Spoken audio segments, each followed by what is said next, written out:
said you felt so happy you could die. I told myself that you were right for me, but felt so lonely in your company. But that was love and it's innate, I still remember.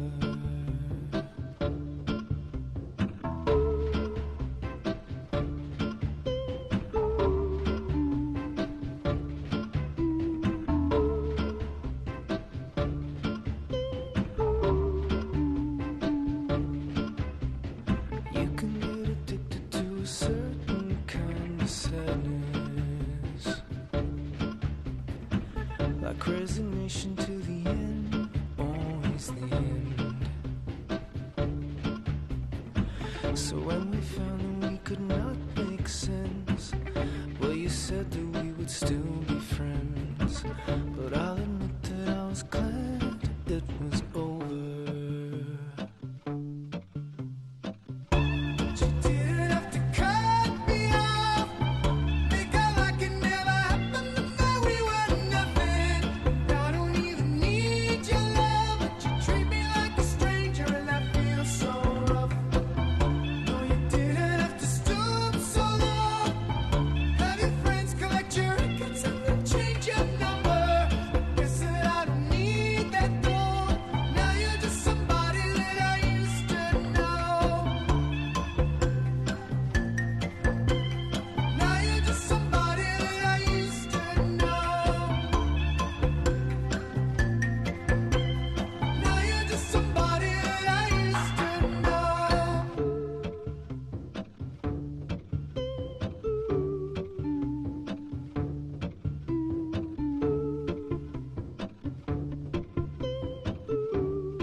Screw